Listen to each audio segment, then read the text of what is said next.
ਪੰਜਾਬੀ ਦੇ ਇੱਕ ਜੋ ਕੰਟੈਂਪਰਰੀ ਸਾਡਾ ਇਸ ਟਾਈਮ ਚੱਲ ਰਿਹਾ ਉਹਦੇ ਇੱਕ ਵੱਡੇ ਕਵੀ ਨੇ ਜੀ ਸੁਰਜੀਤ ਪਾਤਰ।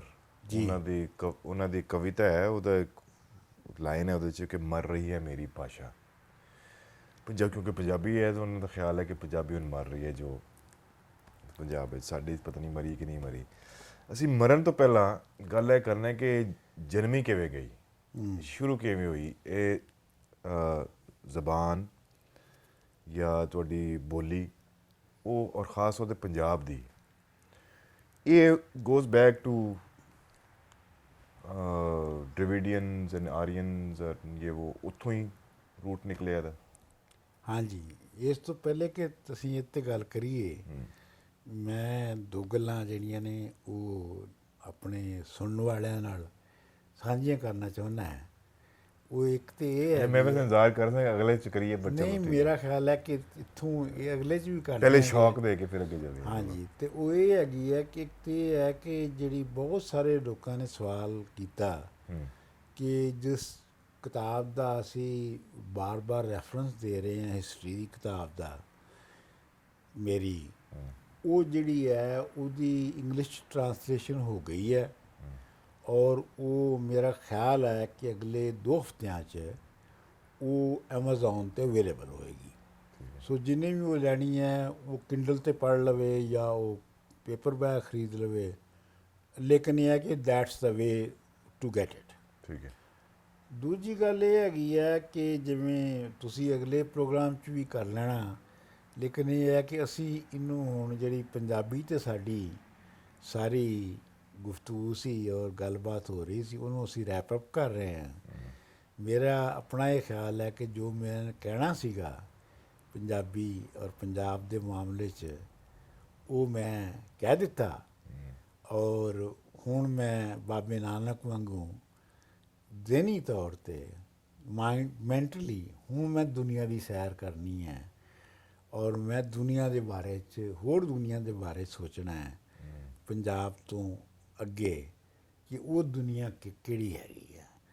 ਅੱਛਾ, ਇਹ ਤਾਂ ਗੱਲਾਂ ਹੋ ਗਈਆਂ ਪ੍ਰੋਗਰਾਮ ਦੇ ਬਾਰੇ 'ਚ। ਅੱਛਾ, ਜਿੱਥੋਂ ਤੱਕ ਪੰਜਾਬੀ ਦੀ ਸ਼ੁਰੂ ਦਾ ਤਲਕ ਹੈ, ਉਹ ਇਹ ਹੈ ਕਿ ਮੇਰਾ ਆਪਣਾ ਜਿਹੜੀ ਕਾਢ ਹੈ ਜਾਂ ਰਿਸਰਚ ਹੈ, ਉਹ ਇਹ ਹੈਗੀ ਹੈ ਕਿ ਜਿਹੜੀ ਹੜੱਪਾ ਸਿਵਲਾਈਜੇਸ਼ਨ ਸੀ ਉਹ 5000 BC ਤੋਂ ਲੈ ਕੇ ਤੇ ਤਕਰੀਬਨ 2000 BC ਤੱਕ ਰਹੀ। ਠੀਕ ਹੈ। ਉਹਦੇ ਵਿੱਚ ਜਿਹੜੀ ਵਾਈ ਬੀਜੀ ਸੀ, ਐਗਰੀਕਲਚਰ ਜਿਹੜਾ ਸੀ, ਉਹ ਆਪਣੀ ਪੀਕ 'ਤੇ ਪਹੁੰਚ ਚੁੱਕਿਆ ਸੀ ਔਰ ਜਿਹੜੀ ਟਰੇਡ ਹੈ, ਕਾਰੋਬਾਰ ਹੈ, ਉਹ ਵੀ ਬਹੁਤ ਹੋ ਰਿਹਾ ਸੀ। ਕਿਉਂਕਿ ਸ਼ਹਿਰ ਜਿਹੜੇ ਨੇ ਜਿਵੇਂ ਹੜੱਪਾ ਜਾਂ ਮੋਹਨਜੋਦਾੜੋ ਜਾਂ ਹੋਰ ਰਾਖੀ ਗੜ੍ਹੀ ਅਤੇ ਹੋਰ ਸ਼ਾਇਦ ਜਿੰਨੇ ਵੀ ਹੜੱਪਾ ਸਿਵਲਾਈਜੇਸ਼ਨ ਦੇ ਵਿੱਚ ਜਿਹੜੇ ਲੱਭੇ ਨੇ, ਅਤੇ ਉਹ ਸਾਰੇ ਜਿਹੜੇ ਨੇ ਉਹ ਉਨਾ ਚਿਰ ਤੱਕ ਵਸ ਨਹੀਂ ਸਕਦੇ ਜਿੰਨਾ ਚਿਰ ਉਹਨਾਂ ਦੇ ਇਰਦ ਗਿਰਦ ਉਹ ਇਕਨੋਮਿਕ ਐਕਟੀਵਿਟੀ ਨਾ ਹੋ ਰਹੀ ਹੋਏ, ਸਰਪਲਸ ਪ੍ਰੋਡਕਸ਼ਨ ਹੋ ਰਹੀ ਹੈ, ਫਾਲਤੂ ਪ੍ਰੋਡਕਸ਼ਨ ਨਾ ਹੋ ਰਹੀ ਹੋਵੇ, ਮਤਲਬ ਕਮ ਅਜ਼ ਕਮ ਖੁਰਾਕ ਤੇ ਪੈਦਾ ਹੋ ਰਹੀ ਹੋਵੇ ਨਾ। ਸ਼ਹਿਰ ਵਾਲੇ ਤਾਂ ਕੁਛ ਪੈਦਾ ਨਹੀਂ ਕਰਦੇ, ਇਹ ਤੇ ਉਹਦੇ ਆਲੇ ਦੁਆਲੇ ਜਿਹੜੀ ਸੁਸਾਇਟੀ ਹੁੰਦੀ ਹੈ ਉਹ ਪੈਦਾ ਕਰਦੀ ਹੈ ਨਾ ਜੀ। ਔਰ ਫਿਰ ਉਹ ਜਦੋਂ ਪੈਦਾ ਕਰਦੀ ਹੈ ਉਹ ਸੁਸਾਇਟੀ, ਅਤੇ ਉਹਨੂੰ ਸ਼ਹਿਰਾਂ ਤੱਕ ਪਹੁੰਚਾਉਣ ਵਾਲੇ ਇੱਕ ਕਾਰੋਬਾਰੀ ਵਪਾਰੀ ਲੋਕ ਹੁੰਦੇ ਨੇ। ਫਿਰ ਉਹਦੇ ਨਾਲ ਵਪਾਰ ਜਿਹੜਾ ਉਹ ਬਣਦਾ ਹੈ, ਫਿਰ ਉਹ ਵਪਾਰ ਜਿਹੜੇ ਨੇ, ਵਪਾਰੀ ਜਿਹੜੇ ਨੇ, ਉਹ ਬਾਕੀ ਦੁਨੀਆ ਚੀਜ਼ਾਂ ਨੂੰ ਲੈ ਕੇ ਜਾਂਦੇ ਨੇ। ਸੋ ਹੜੱਪਾ ਸਿਵਲਾਈਜੇਸ਼ਨ ਜਿਹੜੀ ਹੈ ਉਹ ਉੱਥੋਂ ਤੱਕ ਪਹੁੰਚ ਚੁੱਕੀ ਸੀ। ਹੁਣ ਮੈਂ ਇਹ ਵੀ ਤੁਹਾਨੂੰ ਦੱਸ ਦਿਆਂ ਕਿ ਹੜੱਪਾ ਸਿਵਲਾਈਜੇਸ਼ਨ ਤੋਂ ਸਾਡੀ ਮਤਲਬ ਕੀ ਹੈ। ਹੜੱਪਾ ਸਿਵਲਾਈਜੇਸ਼ਨ ਦਾ ਮਤਲਬ ਇਹ ਨਹੀਂ ਹੈ ਹੜੱਪਾ ਸ਼ਹਿਰ। ਹੜੱਪਾ ਸਿਵਲਾਈਜੇਸ਼ਨ ਇਸ ਲਈ ਕਹਿੰਦੇ ਆ ਕਿ ਹੜੱਪਾ ਪਹਿਲੀ ਸਾਈਟ ਸੀ ਜਿਹੜੀ ਕਿ ਐਕਸਕੇਵੇਟ ਹੋਈ ਸੀ, ਜਿਹਦੀ ਖੁਦਾਈ ਹੋਈ ਸੀ। ਹੜੱਪਾ ਸਿਵਲਾਈਜੇਸ਼ਨ ਦਾ ਮਤਲਬ ਹੈ ਜਿਹੜਾ ਪੰਜਾਬ, ਸਿੰਧ, ਗੁਜਰਾਤ, ਰਾਜਸਥਾਨ, ਯੂਪੀ ਵੀ ਬਿਲਕੁਲ, ਹਰਿਆਣਾ ਔਰ ਯੂਪੀ ਦਾ ਇੱਕ ਹਿੱਸਾ, ਇਹ ਸਾਰੇ ਜਿਹੜੇ ਨੇ ਜਿਨ੍ਹਾਂ ਦੇ ਵਿੱਚ ਜਿਹੜੀਆਂ ਖੁਦਾਈਆਂ ਹੋਈਆਂ ਨੇ ਉਹਨਾਂ ਵਿੱਚ ਹੜੱਪੇ ਸਿਵਲਾਈਜੇਸ਼ਨ ਦੀਆਂ ਜਿਹੜੀਆਂ ਚੀਜ਼ਾਂ ਨੇ ਉਹ ਲੱਭੀਆਂ ਨੇ ਔਰ ਇਹ ਇੱਕ ਹੀ ਤਹਿਜ਼ੀਬ ਸੀ। ਅੱਛਾ, ਹੁਣ ਮੇਰੀ ਜਿਹੜੀ ਅਰਜ਼ ਹੈ ਉਹ ਇਹ ਹੈਗੀ ਹੈ ਕਿ ਜੇ ਸਿਵਲਾਈਜੇਸ਼ਨ ਜਿਹੜੀ ਹੈ ਉਹ ਇੰਨੇ ਹੱਦ ਤੱਕ ਤਰੱਕੀ ਕਰ ਚੁੱਕੀ ਹੈ, और इतनी एक्सपैंड हो चुकी है, इतनी दूर ਇੰਨੀ तक है। ਐਕਸਪੈਂਡ ਹੋ ਚੁੱਕੀ ਹੈ, ਤੇ ਉਹਦੀ ਕੋਈ ਜ਼ਬਾਨ ਵੀ ਹੋਏਗੀ। हाँ, absolutely। ਕਿਉਂਕਿ ਜ਼ਬਾਨ ਜਿਹੜੀ ਹੈ ਉਹ ਕਹਿੰਦੇ ਨੇ ਜੀ 1 ਲੱਖ ਸਾਲ ਪਹਿਲੇ ਜਿਹੜੀ ਹੈ ਉਹ ਜ਼ਬਾਨ ਜਿਹੜੀ ਆ ਇਨਸਾਨ ਨੇ ਬੋਲਣਾ ਸ਼ੁਰੂ ਕਰ ਦਿੱਤੀ ਸੀ। ਹਿੰਦੁਸਤਾਨ ਦੇ ਵਿੱਚ, ਯਾਨੀ ਮਤਲਬ ਹਿੰਦੁਸਤਾਨ ਨਹੀਂ, ਪੰਜਾਬ ਦੇ ਵਿੱਚ ਜਾਂ ਬਲੋਚਿਸਤਾਨ ਦੇ ਵਿੱਚ ਜਿਹੜੇ ਲੋਕ ਮਹਿਰਗੜ੍ਹ ਵਿੱਚ ਆਏ ਉਹ 65,000 ਕਬਲ ਮਸੀਹ ਵਿੱਚ ਆਏ। ठीक है। ਇਹਦਾ ਮਤਲਬ ਹੈ ਕਿ 65,000 ਕਬਲ ਮਸੀਹ ਦੇ ਵਿੱਚ ਉਹ ਜਦੋਂ ਆਏ ਤੇ ਉਹ ਕੋਈ ਜ਼ਬਾਨ ਬੋਲਦੇ ਸਨ। हाँ, और डेवलप्ड बोल देते हैं क्योंकि ਨਹੀਂ उसमें ਮਤਲਬ ਇਹ ਤੇ ਨਹੀਂ ਸਾਨੂੰ 45 ਪਤਾ। साल तो हो चुके ਹਾਂ, होंगे ना। ਮਤਲਬ ਇਹ ਤੇ ਨਹੀਂ ਸਾਨੂੰ ਪਤਾ ਕਿਸ ਤਰ੍ਹਾਂ ਦੀ ਉਹ ਜ਼ਬਾਨ ਸੀ, ਹਾਂ, ਹਾਂ, ਹਾਂ, ਪਰ ਉਹ ਸਪੀਚ ਜਿਹੜੀ ਹੈ ਉਹ ਇਜਾਦ ਹੋ ਚੁੱਕੀ ਸੀ। हाँ, ਅੱਛਾ, ਉਸ ਤੋਂ ਬਾਅਦ ਉਹ 7,000 ਸਾਲ ਕਬਲ ਮਸੀਹ ਸੀ, BC ਦੇ ਵਿੱਚ ਸੀ। ਫਿਰ 5,000 ਕਬਲ ਮਸੀਹ ਚ ਹੜੱਪਾ ਦੀ ਸਿਵਲਾਈਜੇਸ਼ਨ ਬਣਨੀ ਸ਼ੁਰੂ ਹੋਈ ਔਰ ਉਹ ਕੋਈ 3,000 ਕਬਲ ਮਸੀਹ ਦੇ ਵਿੱਚ ਆਪਣੀ ਪੀਕ ਦੇ ਉੱਤੇ ਪਹੁੰਚ ਗਈ। हाँ, ठीक है। ਇਹਦਾ ਮਤਲਬ ਇਹ ਹੈ ਕਿ ਉਸ ਵੇਲੇ ਤੱਕ ਜਿਹੜੀ ਜ਼ਬਾਨ ਸੀਗੀ ਉਹ ਵੀ ਉਨੀ ਤਰੱਕੀ ਕਰ ਚੁੱਕੀ ਸੀ ਜਿੰਨੀ ਕਿ ਸੁਸਾਇਟੀ ਨੇ ਤਰੱਕੀ ਕਰਨੀ ਸੀ। ਦੇਖੋ, ਜ਼ਬਾਨ ਦੇ ਦੋ ਹਿੱਸੇ ਨੇ। ਇੱਕ ਜ਼ਬਾਨ ਦੀ ਹੈਗੀ ਹੈ ਵੋਕੈਬਲਰੀ, Vocabulary, ਲਫ਼ਜ਼, हाँ, दूसरा ग्रामर होगी। ਦੂਸਰੀ ਗ੍ਰਾਮਰ। हाँ, ठीक है। ਠੀਕ ਹੈ ਨਾ। ਹੁਣ ਜਿਹੜੀ ਜ਼ਬਾਨ ਦੀ ਗ੍ਰਾਮਰ ਹੁੰਦੀ ਹੈ ਉਹ ਬਹੁਤ ਸ਼ੁਰੂ ਦੇ ਵਿੱਚ ਬਣ ਜਾਂਦੀ ਹੈ। ਉੱਥੇ ਮਿੱਥੀ ਗਈ ਕਿ ਵੀ ਇਹ ਇਹਨੂੰ ਇੰਜ ਨਹੀਂ ਕਰਨਾ। ਇੰਜ ਮਤਲਬ ਮੈਂ ਉਹਦੀ ਮਿਸਾਲ ਹੈ ਕਿ ਮੈਂ ਉੱਥੇ ਜਾ ਰਿਹਾ ਹਾਂ, ਠੀਕ ਹੈ ਨਾ। ਹੁਣ ਉੱਥੇ ਮੈਂ ਜਾ ਰਿਹਾ ਹਾਂ, ਇਹ ਜਿਹੜੇ ਜਿਵੇਂ ਫਿਕਰਾ ਬਣਿਆ ਹੈ, ਇਹਨੂੰ ਫਿਕਰੇ ਨੂੰ ਕਿਵੇਂ ਬਣਨਾ ਚਾਹੀਦਾ, ਇਹ ਪਹਿਲੇ ਬਣ ਜਾਂਦਾ ਜਿਹਨੂੰ ਅਸੀਂ ਗ੍ਰਾਮਰ ਕਹਿੰਦੇ ਹਾਂ। ਮਤਲਬ ਇਹਦੇ 'ਚ ਇੰਜ ਨਹੀਂ ਹੈ ਕਿ ਮੈਂ ਕਹਾਂ ਕਿ ਹਾਂ ਜੇ ਉੱਥੇ ਗੱਲ ਨਹੀਂ ਨਾ ਬਣਦੀ, ਗ੍ਰਾਮਰ ਪਹਿਲੇ ਬਣ ਜਾਂਦੀ ਹੈ। ਤੇ ਵੋਕੈਬਲਰੀ ਦੇ ਵੈਸੇ expand ਹੁੰਦੇ ਵੋਕੈਬਲਰੀ ਜਿਹੜੀ ਹੈ ਉਹ ਵਕਤ ਦੇ ਨਾਲ ਨਾਲ ਜਿਵੇਂ ਜਿਵੇਂ ਇਨਸਾਨਾਂ ਦੀਆਂ ਲੋੜਾਂ ਬਦਲਦੀਆਂ ਨੇ, ਜਿਵੇਂ ਜਿਵੇਂ ਮੁਆਸ਼ਰਾ ਤਰੱਕੀ ਕਰਦਾ ਹੈ, ਉਹਦੇ ਨਾਲ ਨਾਲ ਨਵੀਂ ਵੋਕੈਬਲਰੀ ਪੈਦਾ ਹੁੰਦੀ ਜਾਂਦੀ ਹੈ। ਸੋ ਇੱਕ ਢਾਂਚਾ ਹੈ ਗ੍ਰਾਮਰ ਦਾ ਜਿਹਦੇ ਵਿੱਚ ਵੋਕੈਬਲਰੀ ਪੈਦਾ ਹੋ ਰਹੀ ਹੈ। ਠੀਕ ਹੈ। ਸੋ ਇਹਦਾ ਮਤਲਬ ਇਹ ਹੋਇਆ ਕਿ ਜਦੋਂ ਹੜੱਪਾ ਸਿਵਲਾਈਜੇਸ਼ਨ ਆਪਣੇ ਪੀਕ ਤੇ ਸੀਗੀ ਉਸ ਵੇਲੇ ਤੱਕ ਗ੍ਰਾਮਰ ਪੂਰੀ ਬਣ ਚੁੱਕੀ ਸੀ ਠੀਕ ਹੈ। ਔਰ ਵੋਕੈਬਲਰੀ ਜਿਹੜੀ ਹੈ ਉਹ ਉਤਨੀ ਸੀ ਜਿੰਨੀ ਸੋਸਾਇਟੀ ਨੇ ਤਰੱਕੀ ਕੀਤੀ ਹੈ। ਜਿੰਨੀ ਤਰੱਕੀ ਕੀਤੀ ਸੀ, ਜਿਹੜੀ ਐਗਰੀਕਲਚਰ ਸਿਸਟਮ ਔਰ ਟ੍ਰੇਡ ਸਿਸਟਮ ਜਿਸ ਤੱਕ ਹੈ ਸੀ ਉਸ ਤੱਕ ਪਹੁੰਚ ਓਏ ਚੁੱਕੀ ਓਏ ਸੀ। ਹਾਂ, ਬਿਲਕੁਲ ਠੀਕ ਹੈ। ਕਾਰੋਬਾਰ ਵਪਾਰ ਵੀ ਆ ਗਿਆ ਤੇ ਨਾਲ ਜ਼ਰਾਤ ਵੀ ਆ ਗਈ ਕਿ ਜੋ ਉਸ ਟਾਈਮ ਉਸ ਜਿਹੜੇ ਵੀ ਚੀਜ਼ਾਂ ਉਹਦੇ ਵਿੱਚ ਇਨਵੋਲਵ ਸਨ ਉਹ ਸਾਰੀਆਂ ਉਹਦੇ ਜਿਹੜੇ ਨੇ ਸ਼ਬਦ ਉਹਦੇ 'ਚ ਹੈ ਸਨ, ਉਹਦੇ ਸ਼ਬਦ ਹੈ ਸਨ। ਇਹਦਾ ਮਤਲਬ ਹੈ ਵੋਕੈਬਲਰੀ ਵੀ ਹੈਗੀ ਸੀ ਤੇ ਗ੍ਰਾਮਰ ਵੀ ਹੈਗੀ ਸੀ। ਠੀਕ ਹੈ। ਠੀਕ ਹੈ। ਸੋ ਹੁਣ ਮਸਲਾ ਇਹ ਹੈ ਕਿ ਕੋਈ 1300 ਜਾਂ 1500 BC ਦੇ ਵਿੱਚ ਜਿਹੜੇ ਨੇ ਉਹ ਆਰੀਆ ਉਹ ਆ ਗਏ। ਪੰਜਾਬ ਦੇ ਵਿੱਚ ਆਏ। ਠੀਕ ਹੈ। ਹੁਣ ਸਵਾਲ ਇਹ ਪੈਦਾ ਹੁੰਦਾ ਹੈ, ਜਿਹੜਾ ਬੁਨਿਆਦੀ ਸਵਾਲ ਇਹ ਹੈ ਕਿ ਕਿਆ ਆਰੀਆ ਦੇ ਆਉਣ ਨਾਲ ਉਹ ਲੋਕ ਜਿਹੜੀ ਉਹ ਜ਼ਬਾਨ ਬੋਲਦੇ ਸਨ, ਵੈਸੇ ਉਹਦੀ ਮੈਂ ਤੁਹਾਨੂੰ ਉਹਦਾ ਨਾਂ ਦੱਸ ਦਿੰਦਾ ਕਿ ਜਿਹੜੀ ਹੜੱਪੇ ਸਿਵਲਾਈਜੇਸ਼ਨ ਦੇ ਲੋਕ ਨੇ ਉਹਨਾਂ ਦਾ ਜਿਹੜਾ ਸਕ੍ਰਿਪਟ ਹੈ ਉਹ ਡਿਸਾਈਫਰ ਨਹੀਂ ਹੋਇਆ, ਇਸ ਲਈ ਸਾਨੂੰ ਪਤਾ ਨਹੀਂ ਉਹਨਾਂ ਦਾ ਨਾਂ ਕੀ ਸੀਗਾ। ਲੇਕਿਨ ਜਿਹੜੀ ਮਿਸਰ ਦੀ ਤਹਿਜ਼ੀਬ ਹੈ, ਇਰਾਕ ਦੀ ਜਿਹੜੀ ਤਹਿਜ਼ੀਬ ਹੈ, ਮੈਸੋਪੋਟੇਮੀਆ, ਉਹਦੇ ਜਿਹੜੇ ਖੁਦਾਈਆਂ ਹੋਈਆਂ ਨੇ ਉਹਨਾਂ ਵਿੱਚ ਇਸ ਇਲਾਕੇ ਦੇ ਜਿਹੜੇ ਲੋਕ ਨੇ ਮਿਨੀ ਪੰਜਾਬ ਔਰ ਸਿੰਧ ਦੇ ਹੜੱਪਾ ਸਿਵਲਾਈਜੇਸ਼ਨ ਦੇ, ਇਹਨਾਂ ਨੂੰ ਮਿਲੋਹਾ ਕਿਹਾ ਗਿਆ ਹੈ। ਠੀਕ ਹੈ। ਉਹ ਅਸੀਂ ਉਹਦੇ ਲਈ ਉਦਾਹਰਨ ਲੈਣ ਲਈ ਕਿ ਚਲੋ ਉਹ ਲਈ ਉਦਾਹਰਨ ਲੈਣ ਲਈ ਅਸੀਂ ਉਸ ਜ਼ਬਾਨ ਨੂੰ ਮਿਲੋਹਾ ਕਹਿੰਦੇ ਹਾਂ, ਮਿਲੋਹਾ ਕਹਿ ਲੈਂਦੇ ਹਾਂ। ਹਾਂ, ਠੀਕ ਹੈ ਨਾ ਜੀ। ਮਲੋਹਾ ਜਾਂ ਮਲੋਹਾ ਵਾਲਿਆਂ ਦੀ ਜ਼ੁਬਾਨ। ਠੀਕ ਹੈ। ਹਾਂਜੀ। ਸੋ ਮਿਲੋਹਾ ਜ਼ੁਬਾਨ ਜਿਹੜੀ ਸੀ ਉਹ ਉਸ ਵੇਲੇ ਤੱਕ ਜਦੋਂ ਉਹ ਆਏ ਤੇ ਮਲੋਹਾ ਬੋਲਣ ਵਾਲੇ ਬਹੁਤ ਵੱਡੀ ਤਾਦਾਦ 'ਚ ਮੌਜੂਦ ਸਨ। ਬਿਲਕੁਲ ਠੀਕ ਹੈ। ਠੀਕ ਹੈ। ਹੁਣ ਉਹ ਜਿਹੜੇ ਆਏ ਨੇ ਉਹਨਾਂ ਦੀ ਆਪਣੀ ਕੋਈ ਉਹਨਾਂ ਬੋਲੀ ਦੀ ਹੋਏਗੀ। ਆਪਣੀ ਜ਼ਬਾਨ ਸੀ ਜਿਹੜੀ ਸੰਸਕ੍ਰਿਤ ਸੀ। ਠੀਕ ਹੈ। ਠੀਕ ਹੈ। ਲੇਕਿਨ ਮਸਲਾ ਇਹ ਹੈ ਕਿ ਜਿਹੜੇ ਆਏ ਬਾਹਰੋਂ ਉਹ ਪੈਸਟਰ ਲੋਕ ਸਨ। ਠੀਕ ਹੈ। ਉਹ ਗਾਵਾਂ ਪਾਲਦੇ ਸਨ। ਠੀਕ ਹੈ। ਹਾਂ, ਉਹਨਾਂ ਨੂੰ ਅਜੇ ਜ਼ਰਾਤ ਦਾ ਨਹੀਂ ਪਤਾ। ਜ਼ਰਾਤ ਦਾ ਔਰ ਕਾਰੋਬਾਰਾਂ ਦਾ ਜਿਹੜੀ ਹਾਂ। ਨਹੀਂ ਸੀ ਪਤਾ। ਠੀਕ ਹੈ। ਠੀਕ ਹੈ। ਇਹਦਾ ਮਤਲਬ ਇਹ ਹੋਇਆ ਕਿ ਉਹਨਾਂ ਦੀ ਵੋਕੈਬਲਰੀ ਦੇ ਵਿੱਚ ਜਿਹੜੀ ਐਗਰੀਕਲਚਰਲ ਸਿਸਟਮ ਹੈ ਹਾਂ, ਉਹਦੇ ਕੋਈ ਉਹ ਨਹੀਂ ਉਹਦੇ ਲਈ ਕੋਈ ਲਫ਼ਜ਼ ਨਹੀਂ ਹੈਗੇ। ਠੀਕ ਹੈ। ਇਸ ਵਾਸਤੇ ਇਹ ਕਨਕਲੂਡ ਕਰਨਾ ਗਲਤ ਨਹੀਂ ਹੋਵੇਗਾ ਕਿ ਜਿਹੜੇ ਮਲੋਹਾ ਬੋਲਣ ਵਾਲੇ ਲੋਕ ਸਨ ਉਹਨਾਂ ਨੂੰ ਕੋਈ ਜ਼ਰੂਰਤ ਨਹੀਂ ਸੀ ਹੈਗੀ ਆਪਣਾ ਸੰਸਕ੍ਰਿਤ ਤੋਂ ਉਧਾਰ ਲੈਣ ਦੀ ਲਫ਼ਜ਼, ਬਲਕਿ ਸੰਸਕ੍ਰਿਤ ਨੂੰ ਲੋੜ ਸੀ ਕਿ ਉਹ ਮਲੋਹਾ ਦੇ ਲਫ਼ਜ਼ ਜਿਹੜੇ ਆ ਉਧਾਰ ਲਵੇ। ਹਾਂ, ਤੇ ਸਮਝ ਸਕੇ ਕਿ ਹੋ ਕੀ ਰਿਹਾ ਸੀ। ਹਾਂ, ਉਹਦੀ ਮੈਂ ਤੁਹਾਨੂੰ ਇੱਕ ਹੋਰ ਮਿਸਾਲ ਦਿੰਦਾ ਹੈ।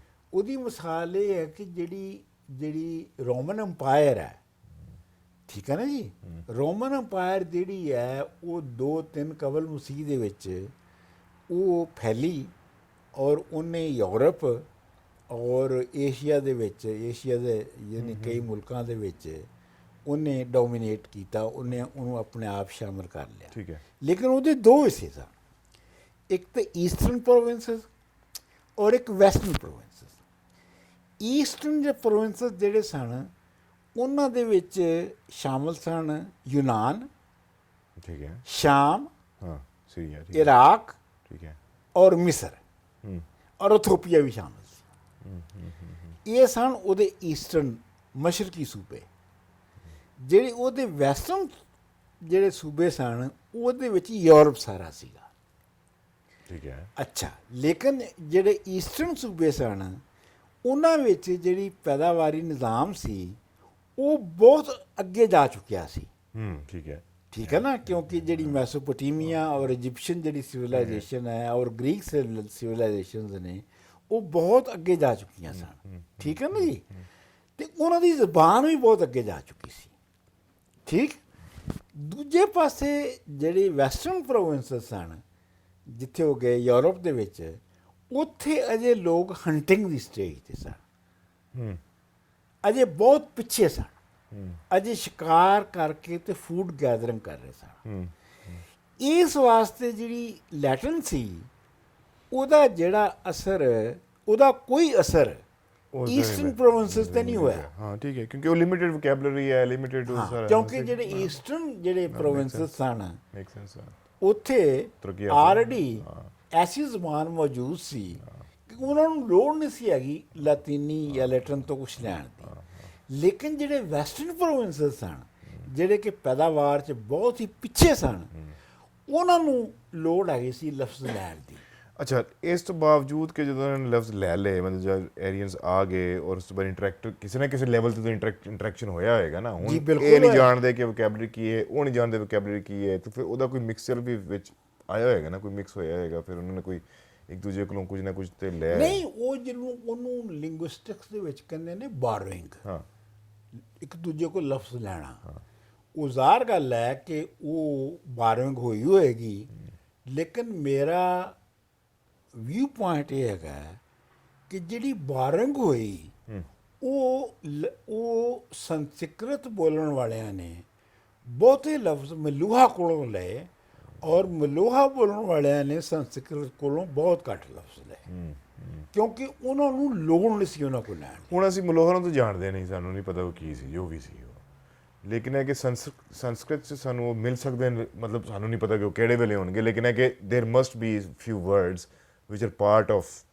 ਨਹੀਂ, ਤੁਹਾਨੂੰ ਉਹਦੀ ਲੋੜ ਨਹੀਂ ਹੈਗੀ, ਤੁਹਾਨੂੰ ਸਿਰਫ ਇਹ ਸਮਝਣ ਦੀ ਲੋੜ ਹੈ ਕਿ ਜਿਹੜੀ ਮਲੋਹਾ ਜ਼ਬਾਨ ਸੀ ਉਹਦੇ ਬੋਲਣ ਵਾਲੇ ਜਿਹੜੇ ਨੇ ਉਹ ਜ਼ਿੰਦਾ ਰਹੇ ਕਿ ਨਹੀਂ ਰਹੇ। ਕਿਉਂਕਿ ਜਾਂ ਤੇ ਮਤਲਬ ਭਾਸ਼ਾ ਜਾਂ ਤੇ ਇਹ ਹੈ ਕਿ ਬਈ ਜਦੋਂ ਲੋਕ ਨਾ ਬੋਲਣ ਤੇ ਖਤਮ ਹੋਈ ਤਹਿਜ਼ੀਬ ਸੀਗੀ ਉਹ ਮੁੱਕ ਗਈ ਜਾਂ ਉਹ ਥੱਲੇ ਆ ਗਈ, ਉਹਦੇ ਨਾਲ ਜਿਹੜੇ ਉਹਦੇ ਬੋਲਣ ਵਾਲੇ ਸਨ ਉਹ ਸਾਰੇ ਮਰ ਗਏ। ਇੰਜ ਤੇ ਨਹੀਂ ਹੋਇਆ। ਉਹ ਜ਼ਿੰਦਾ ਰਹੇ, ਠੀਕ ਹੈ। ਉਹ ਆਪਣਾ ਜ਼ਿੰਦਗੀ ਵੀ ਚਲਾਉਂਦੇ ਰਹੇ। ਹਾਂ ਹਾਂ ਔਰ ਜਿਹੜੀ ਏਰੀਅਨਸ ਦੇ ਜਿਹੜੇ ਸਕ੍ਰਿਪਚਰਸ ਨੇ, ਜਿਹੜੇ ਵੈਦਿਕ ਸਕ੍ਰਿਪਚਰਸ ਨੇ, ਉਹਨਾਂ ਵਿੱਚ ਤੁਹਾਨੂੰ ਲੱਗਦਾ ਹੈ ਕਿ ਕਈ ਸਦੀਆਂ ਤੱਕ ਉਹਨਾਂ ਦੇ ਨਾਲ ਆਰੀਅਨਸ ਲੜਦੇ ਰਹੇ। ਠੀਕ ਹੈ ਨਾ। ਤੇ ਜੇ ਲੜ ਰਹੇ ਨੇ ਤਾਂ ਕੁਝ ਹੋ ਫਿਰ ਰਿਹਾ ਲੜ ਰਹੇ ਨੇ ਤੇ ਕਿਸੇ ਦੇ ਖਿਲਾਫ ਹੀ ਲੜ ਰਹੇ ਨੇ ਨਾ। ਤੇ ਮਤਲਬ ਇਹ ਕਹਿਣ ਦਾ ਹੈ ਕਿ ਉਹ ਲੋਕ ਜਿਹੜੇ ਨੇ ਉਹਨਾਂ ਦੀ ਉਹ ਕੰਟੀਨਿਊਸਲੀ ਮੌਜੂਦ ਰਹੇ। ਠੀਕ ਹੈ, ਲੇਕਿਨ ਫਿਰ ਉਹ ਕਿਆ ਉਸ ਬੋਲੀ 'ਚ ਵੀ ਮੌਜੂਦ ਰਹੇ? ਕਿਆ ਉਹ ਬੋਲੀ ਬੋਲਦੇ ਰਹੇ? ਕਿਆ ਉਹ ਬੋਲੀ ਭੁੱਲ ਗਏ? ਉਹਨਾਂ ਕਿਆ ਨੂੰ ਬੋਲੀ ਛੱਡ ਮਤਲਬ ਇਹ ਹੈ ਕਿ ਉਹਨਾਂ ਨੂੰ ਕੀ ਲੋੜ ਸੀ ਆਪਣੀ ਬੋਲੀ ਛੱਡਣ ਦੀ? ਉਹਨਾਂ ਨੂੰ ਆਉਂਦੀ ਉਹ ਸੀ ਬੋਲੀ। ਇਸ ਵਾਸਤੇ ਉਹ ਦੂਜੀ ਬੋਲੀ ਕਿਉਂ ਬੋਲਣਗੇ? ਕਿਸ ਵਾਸਤੇ ਬੋਲਣਗੇ? ਮਤਲਬ ਇਹ ਹੈ ਕਿ ਤੁਸੀਂ ਨਹੀਂ, ਰੀਜ਼ਨ ਬੀਇੰਗ ਨਹੀਂ, ਤੁਸੀਂ ਇੱਕ ਕਿ ਸਕ੍ਰਿਪਚਰ ਤੁਹਾਨੂੰ ਸੰਸਕ੍ਰਿਤ 'ਚ ਮਿਲ ਜਾਏਗਾ। ਨਹੀਂ, ਉਹ ਇਸ ਵਾਸਤੇ ਉਹਦੀ ਮੈਂ ਵਜ੍ਹਾ ਦੱਸ ਰਿਹਾ। ਲੇਕਿਨ ਇਹ ਹੈ ਕਿ ਤੁਸੀਂ ਇੱਕ ਪਿੰਡ 'ਚ ਰਹਿ ਰਹੇ ਹੋ, ਤੁਸੀਂ ਉੱਥੇ ਥੋੜੀ ਬਹੁਤ ਵਾਈ ਬੀਜੀ ਕਰ ਰਹੇ ਹੋ। ਠੀਕ ਹੈ, ਤੁਸੀਂ ਹਜ਼ਾਰਾਂ ਸਾਲਾਂ ਤੋਂ ਇੱਕ ਜ਼ਬਾਨ ਬੋਲ ਰਹੇ ਹੋ, ਤੁਸੀਂ ਕਿਉਂ ਛੱਡੋਗੇ ਉਹ ਜ਼ਬਾਨ? ਤੁਸੀਂ ਇਹਨੂੰ ਇੰਝ ਦੇਖੋ ਕਿ ਜਿਹੜੀ ਜ਼ਬਾਨ ਤੀਜੀ BC ਦੇ ਵਿੱਚ ਜਦੋਂ ਆਪਣਾ ਮੌਰੀਅਨਸ ਸਲਤਨਤ ਜਿਹੜੀ ਬਣੀ, ਜਿਹੜੀ ਪਹਿਲੀ ਸਲਤਨਤ ਬਣੀ, ਉਸ ਤੋਂ ਬਾਅਦ ਉਹ ਕੋਈ 3222 BC ਦੇ ਕਰੀਬ ਬਣਨਾ ਸ਼ੁਰੂ ਹੋਈ। 185 BC ਤੱਕ ਰਹੀ। ਪਰ ਉਹਦੇ ਤੋਂ ਬਾਅਦ ਜਿਹੜਾ ਪੰਜਾਬ ਹੈ ਉਹਦੇ ਵਿੱਚ ਜਿਹੜੀ ਪੈਦਾਵਾਰੀ ਨਿਜ਼ਾਮ ਸੀ ਜਾਂ ਪਿੰਡਾਂ ਦਾ ਜਿਹੜਾ ਸਿਸਟਮ ਸੀ ਉਹ ਉਂਝ ਹੀ ਰਿਹਾ। ਪਾਨੀਨੀ ਜਿਹੜਾ ਹੈ ਗ੍ਰਾਮੇਰੀਅਨ, ਉਹ ਜਿਸ ਤਰ੍ਹਾਂ ਦਾ ਨਕਸ਼ਾ ਖਿੱਚਦਾ ਹੈ ਆਪਣੇ ਜ਼ਮਾਨੇ ਦਾ 500 BC ਦਾ, ਠੀਕ ਹੈ, ਉਹ ਨਕਸ਼ਾ ਜਿਹੜਾ ਹੈ ਉਹ ਹੀ ਹੈ ਜਿਹੜਾ ਮੇਰੇ ਪਿੰਡ ਵਿੱਚ 1960 ਵਿੱਚ ਸੀ। ਛੱਪਾ ਸਿੰਧੂ ਤੋਂ ਲੈ ਕੇ ਤੇ ਹੁਣ ਤੱਕ ਜੀ। ਇਹਦਾ ਮਤਲਬ ਇਹ ਹੈ ਕਿ ਜਿਹੜੀ ਜ਼ਬਾਨ ਹੈ ਉਹ 300-500 BC ਤੋਂ ਜਿਹੜੀ ਇੱਥੋਂ ਦੇ ਲੋਕ ਬੋਲਦੇ ਸਨ ਉਹ 1960 ਤੱਕ ਵੀ ਉਹੀ ਬੋਲਦੇ ਸਨ। ਇਹ ਵੀ ਗੱਲ ਠੀਕ ਹੈ। ਉਸ ਦੀ ਰੀਜ਼ਨ ਹੈ ਕਿ ਉਸ ਤੋਂ ਬਾਅਦ ਜੋ ਕੁਝ ਹੁੰਦਾ ਰਿਹਾ, ਮਤਲਬ ਫਾਰਸੀ ਵੀ ਪ੍ਰਚਲਿਤ ਹੋਈ ਹੈ ਤੇ ਅੰਗਰੇਜ਼ੀ ਵੀ ਪ੍ਰਚਲਿਤ ਹੋਈ ਹੈ। ਹੁਣ ਇਹਦਾ ਮਤਲਬ ਇਹ ਹੋਇਆ ਕਿ ਜਦੋਂ ਲੋਹਾ ਆ ਗਿਆ ਤੇ ਜਿਹੜੀ ਵੋਕੈਬਲਰੀ ਵੱਧ ਗਈ। ਨਹੀਂ, ਹਾਂ, ਇੱਕ ਤੇ ਵੋਕੈਬਲਰੀ ਖੁਦ ਇਹਨਾਂ ਲੋਕਾਂ ਦੀ ਵੱਧ ਗਈ। ਮਤਲਬ ਇਹ ਹੈ ਕਿ ਲੋਹੇ ਦੇ ਆਉਣ ਦੇ ਨਾਲ ਲੋਹੇ ਦਾ ਫਲ ਆ ਗਿਆ, ਲੋਹੇ ਦੇ ਹਥਿਆਰ ਆ ਗਏ, ਲੋਹੇ ਦੇ ਬਾਕੀ ਸਾਰੀਆਂ ਚੀਜ਼ਾਂ ਆ ਗਈਆਂ ਤੇ ਇਹਨਾਂ ਦੀ ਵੋਕੈਬਲਰੀ ਜਿਹੜੀ ਮੁਕਾਮੀ ਲੋਕਾਂ ਦੀ ਸੀ ਉਹ ਵੀ ਵੱਧ ਗਈ। ਔਰ ਉਹ ਜਿਹੜੀ ਚੂੰਕਿ ਉਹ ਏਰੀਅਨਸ ਦੇ ਜ਼ਮਾਨੇ 'ਚ ਆਈ ਸੀ, ਇਸ ਵਾਸਤੇ ਉਹਨਾਂ ਦੀ ਵੋਕੈਬਲਰੀ ਵੀ ਵਧੀ। ਔਰ ਉਹ ਤੁਸੀਂ ਹੈਰਾਨ ਹੋਵੋਗੇ ਕਿ ਉਹ ਵੋਕੈਬਲਰੀ ਵੀ ਜਿਹੜੀ ਹੈ ਉਹ ਸ਼ੇਅਰਡ ਹੈ। ਮਿਸਾਲ ਦੇ ਤੌਰ ਦੇ ਉੱਤੇ ਹਲ ਦਾ ਜਿਹੜਾ ਉਹ ਨੋਕ ਹੁੰਦੀ ਹੈ ਨਾ, ਜਿਹਦੇ ਨਾਲ ਲੋਹੇ ਦੀ ਨੋਕ ਜਿਹਦੇ ਨਾਲ ਜ਼ਮੀਨ ਪੁੱਟੀ ਜਾਂਦੀ ਹੈ, ਉਹਨੂੰ ਫਾੜਾ ਕਹਿੰਦੇ ਨੇ। ਉਹ ਸੰਸਕ੍ਰਿਤ 'ਚ ਵੀ ਫਾੜਾ ਕਹਿੰਦੇ ਨੇ ਤੇ ਪੰਜਾਬੀ 'ਚ ਵੀ ਫਾੜਾ ਕਹਿੰਦੇ ਨੇ। ਸਾਡੇ ਪਿੰਡ ਦਾ ਅਨਪੜ੍ਹ ਬੰਦਾ ਵੀ ਉਹਨੂੰ ਫਾੜਾ ਕਹਿੰਦਾ ਹੈ ਤੇ ਪਨੀਨੀ ਵੀ ਉਹਨੂੰ ਫਾੜਾ ਕਹਿੰਦਾ ਹੈ। ਅੱਛਾ, ਹੁਣ ਜਦੋਂ ਇਹ ਤਹਿਜ਼ੀਬ ਜਿਹੜੀ ਹੈ ਇਹ ਜਿਹੜੀ ਹੜੱਪਾ ਸਿਵਿਲਾਈਜੇਸ਼ਨ ਦੇ ਜਿਹੜੇ ਆਪਣੇ ਇਲਾਕੇ ਸਨ ਜਿਨ੍ਹਾਂ ਦਾ ਅਸੀਂ ਜ਼ਿਕਰ ਕਰ ਚੁੱਕੇ ਹਾਂ, ਇਹ ਤੋਂ ਅੱਗੇ ਵਧੀ, ਗੰਗਾ ਜਮਨਾ ਵੈਲੀ ਵਿੱਚ ਗਈ, ਉਸ ਤੋਂ ਅੱਗੇ ਬੰਗਾਲ ਤੱਕ ਗਈ। ਕਿਉਂਕਿ ਇਹਨਾਂ ਇਲਾਕਿਆਂ ਦੇ ਵਿੱਚ ਆਬਾਦੀ ਇਸ ਲਈ ਮੁਮਕਿਨ ਨਹੀਂ ਸੀ ਹੈਗੀ ਲੋਹੇ ਤੋਂ ਪਹਿਲੇ ਕਿ ਇਹਨਾਂ ਨੂੰ ਸਾਫ਼, ਇੱਥੇ ਬਹੁਤ ਸੰਘਣੇ ਜੰਗਲ ਸਨ ਔਰ ਇਹਨਾਂ ਨੂੰ ਸਾਫ਼ ਕਰਨ ਲਈ ਲੋਹਾ ਚਾਹੀਦਾ ਸੀ। ਠੀਕ ਹੈ, ਫਿਰ ਇਹ ਹੈ ਕਿ ਜ਼ਮੀਨ ਸਖਤ ਸੀ ਇਹਨਾਂ 'ਚੋਂ ਬਹੁਤ ਸਾਰੇ ਇਲਾਕਿਆਂ 'ਚ, ਉਹਦੇ ਵਿੱਚ ਲੱਕੜੀ ਦੇ ਹਲ ਨਾਲ ਵਾਈ ਨਹੀਂ ਹੋ ਸਕਦੀ, ਲੋਹੇ ਦਾ ਹਲ ਚਾਹੀਦਾ। ਲੋਹੇ ਤੋਂ ਪਹਿਲੇ ਮੁਮਕਿਨ ਨਹੀਂ ਸੀ। ਜਦੋਂ ਲੋਹਾ ਆ ਗਿਆ ਤੇ ਇਹ ਸਾਰੀ ਤਹਿਜ਼ੀਬ ਉੱਥੋਂ ਤੱਕ ਜਿਹੜੀ ਫੈਲ ਗਈ ਤੇ ਫਿਰ ਉਹਦੇ ਨਾਲ ਉਸ ਫੈਲਣ ਦੇ ਨਾਲ ਜਿਹੜੀਆਂ ਮੁਖਤਲਿਫ ਇਲਾਕਿਆਂ ਦੇ ਵਿੱਚ ਜ਼ਬਾਨਾਂ ਜਿਹੜੀਆਂ ਸਨ ਜਾਂ ਬੋਲੀਆਂ ਜਿਹੜੀਆਂ ਸਨ ਉਹ ਫਿਰ ਆਪਣੇ ਆਪਣੇ ਹਿਸਾਬ ਨਾਲ ਬਦਲਦੀਆਂ ਗਈਆਂ, ਡਿਵੈਲਪ ਹੁੰਦੀਆਂ, ਮਤਲਬ ਡਿਵੈਲਪ ਹੁੰਦੀਆਂ ਜਾਂ ਇਵਾਲਵ ਹੁੰਦੀਆਂ ਗਈਆਂ। ਇਵਾਲਵ ਬਿਹਤਰ ਲਫ਼ਜ਼ ਹੈ। ਇਹੋ ਵਜ੍ਹਾ ਹੈਗੀ ਹੈ ਕਿ ਜਿਹੜੀ ਆਪਣਾ ਨਾਰਥ ਈਸਟਰਨ ਲੈਂਗੁਏਜਸ ਨੇ, ਬੰਗਾਲੀ ਤੋਂ ਲੈ ਕੇ ਪੰਜਾਬੀ ਤੱਕ, ਉਹਨਾਂ ਦੀ ਗ੍ਰਾਮਰ ਵੀ ਇੱਕ ਹੈ ਔਰ ਉਹਨਾਂ ਦੀ ਜਿਹੜੀ ਹੈ ਵੋਕੈਬਲਰੀ ਉਹ ਤਕਰੀਬਨ 70% ਕਾਮਨ ਹੈ, ਰਲਦੀ ਮਿਲਦੀ ਹੈ, ਠੀਕ ਹੈ। 70-80% ਕਾਮਨ ਹੈ।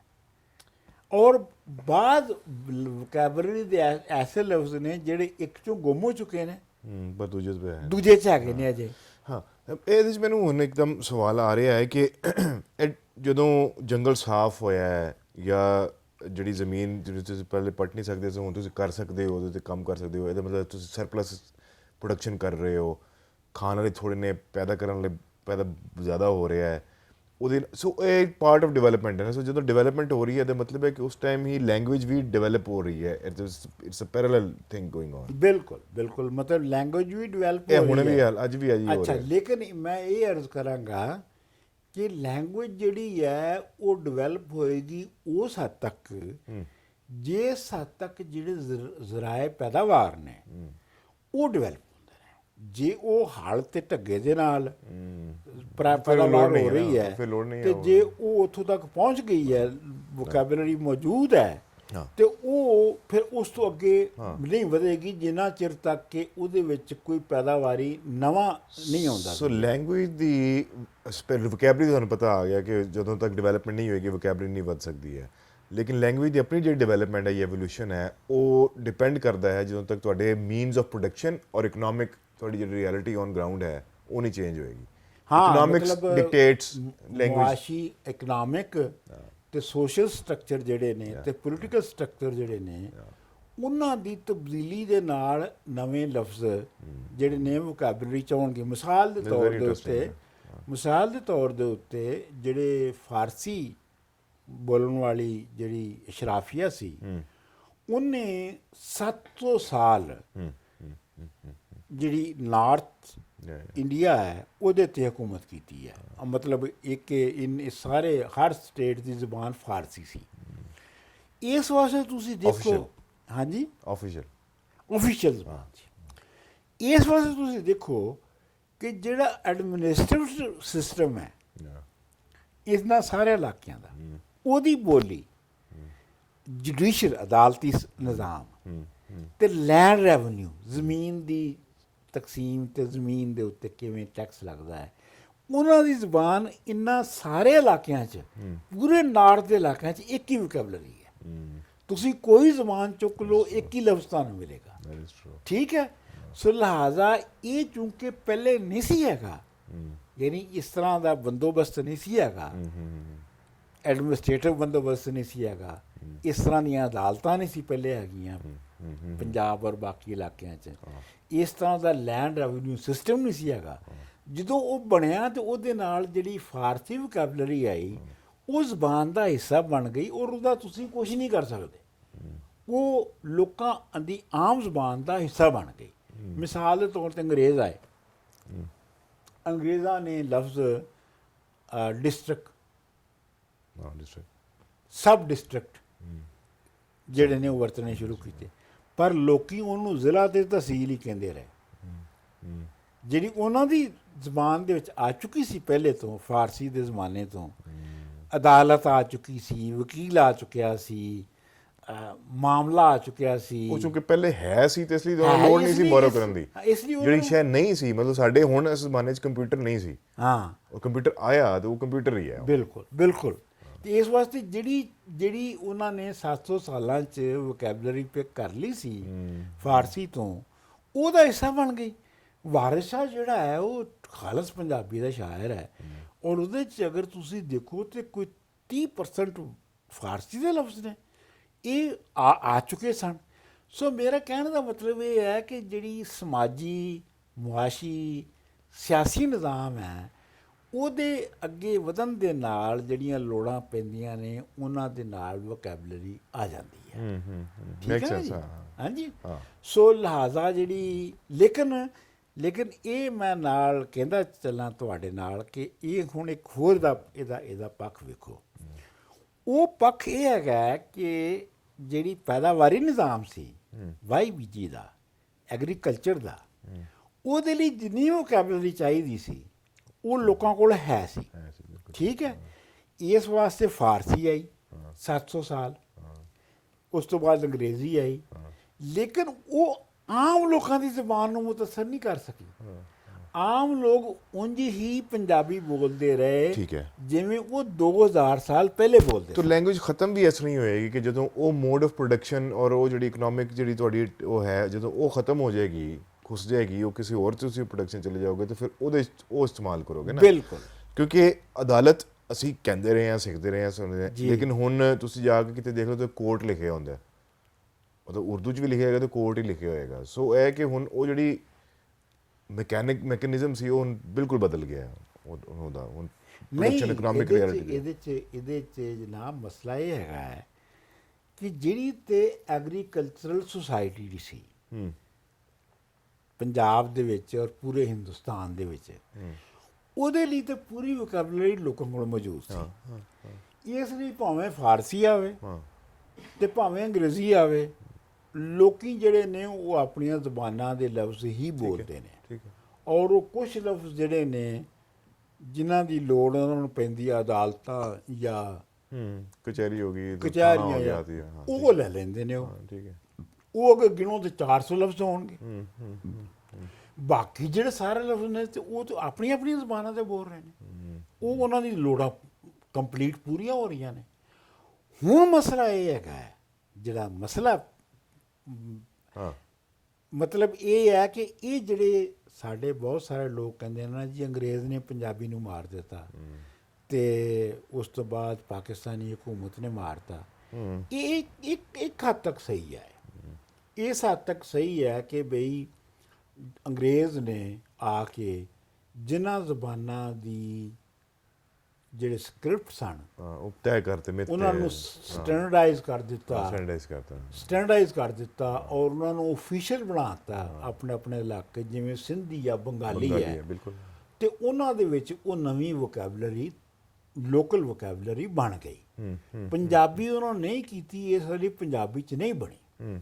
ਸੋ ਇੱਥੋਂ ਤੱਕ ਤਾਂ ਗੱਲ ਸਹੀ ਹੈ, ਲੇਕਿਨ ਮੇਰੀ ਅਰਜ਼ ਇਹ ਹੈਗੀ ਹੈ ਕਿ ਇਸ ਦੇ ਬਾਵਜੂਦ ਜਿਹੜੀ ਫਾਰਸੀ ਜਾਂ ਅੰਗਰੇਜ਼ੀ ਹੈ ਉਹ ਆਮ ਬੰਦੇ ਦੀ, ਲਾਹੌਰ ਸ਼ਹਿਰ ਦੇ ਬੰਦੇ ਦੀ, ਮੇਰੇ ਪਿੰਡ ਦੇ ਬੰਦੇ ਦੀ ਜ਼ਬਾਨ ਨੂੰ ਬਦਲ ਨਹੀਂ ਸਕੀ। ਉਹ ਉਹੀ ਬੋਲਦਾ ਰਿਹਾ ਜਿਹੜਾ ਕਿ ਉਹ 2000 ਸਾਲ ਪਹਿਲੇ ਜਾਂ 1000 ਸਾਲ ਪਹਿਲੇ ਬੋਲਦਾ ਸੀ।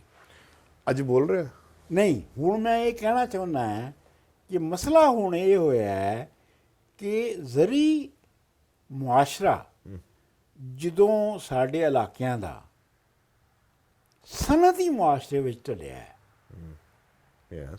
ਔਰ ਸਨਅਤੀ ਮੁਆਸ਼ਰੇ ਤੋਂ ਵੀ ਅੱਗੇ ਜਦੋਂ ਇੰਟਰਨੈਟ ਦੀ ਟੈਕਨੋਲੋਜੀ ਚਲਾ ਗਿਆ, ਠੀਕ ਹੈ ਨਾ, ਮੋਬਾਈਲ ਦੀ ਵਾਈਫਾਈ ਹੈ ਉਹ, ਵਾਈਫਾਈ ਤੇ ਸਾਰਾ ਕੁਝ, ਇਹ ਜਿਹੜਾ ਨਵਾਂ ਪੈਦਾਵਾਰੀ ਨਿਜ਼ਾਮ ਸਾਹਮਣੇ ਆਇਆ ਹੈ, ਉਹੀ ਹੋ ਗਿਆ। ਇਹਦੇ ਲਈ ਇਹਨਾਂ ਜ਼ਬਾਨਾਂ ਵਿੱਚ ਪੰਜਾਬੀ ਨਹੀਂ, ਸਿੰਧੀ ਨਹੀਂ, ਪੂਰੀਆਂ ਜਿਹੜੀਆਂ ਨਾਰਥ ਈਸਟ ਦੀਆਂ ਜ਼ਬਾਨਾਂ ਨੇ ਉਹਨਾਂ ਵਿੱਚ ਕੋਈ ਇਲਮ ਕ੍ਰੀਏਟ ਨਹੀਂ ਹੋਇਆ। ਨਹੀਂ, ਪਰ ਇਹ ਜਿਹੜਾ ਪ੍ਰੈਸ਼ਰ ਆਉਂਦਾ ਹੈ, ਮੋਰਲ ਕਿਸਮ ਦਾ ਪ੍ਰੈਸ਼ਰ ਆਉਂਦਾ ਹੈ ਕਿ ਜੀ ਮਾਂ ਬੋਲੀ ਬੋਲਣੀ ਚਾਹੀਦੀ ਹੈ ਘਰ ਬਾਹਰ, ਔਰ ਫਿਰ ਬਾਕੀ ਤੁਸੀਂ ਜ਼ਬਾਨਾਂ ਹੋਰ ਸਿੱਖ ਜਾਂਦੇ ਹੋ, ਮਤਲਬ ਇਹਦੇ 'ਚ ਕਿਤਨਾ ਫਿਰ ਅੰਤਰ ਹੈ? ਮੇਰਾ ਆਪਣਾ ਇਹ ਵਿਊ ਹੈਗਾ ਬਾਜਦ ਜੀ ਕਿ ਤੁਹਾਨੂੰ ਪਤਾ ਹੈ ਕਿ ਮੈਂ ਆਪਣੀ ਹੋਸ਼ਮੰਦ ਜ਼ਿੰਦਗੀ ਦਾ ਬਹੁਤਾ ਹਿੱਸਾ ਪੰਜਾਬੀ ਲਿਖਣ 'ਚ ਲਾਇਆ ਹੈ, ਪੰਜਾਬੀ ਬੋਲਣ 'ਚ ਲਾਇਆ ਹੈ। ਅਸੀਂ ਪੰਜਾਬੀ ਦੇ ਵਿੱਚ ਕੋਈ 90-95 ਪ੍ਰੋਗਰਾਮ ਤੁਸੀਂ ਤੇ ਮੈਂ ਰਿਕਾਰਡ ਕਰ ਚੁੱਕੇ ਹਾਂ, ਔਰ ਹੀਰ ਵਾਰਿਸ ਸ਼ਾਹ ਦੀ ਟੈਕਸਟ ਤੋਂ ਲੈ ਕੇ ਹਰ ਸ਼ੈ ਅਸੀਂ ਪੰਜਾਬੀ ਵਿੱਚ ਕੀਤੀ ਹੈ, ਅਤੇ ਇਹ ਤਾਂ ਸਾਡੀ ਮੁਹੱਬਤ ਹੈਗੀ ਹੈ ਪੰਜਾਬੀ ਦੇ ਨਾਲ।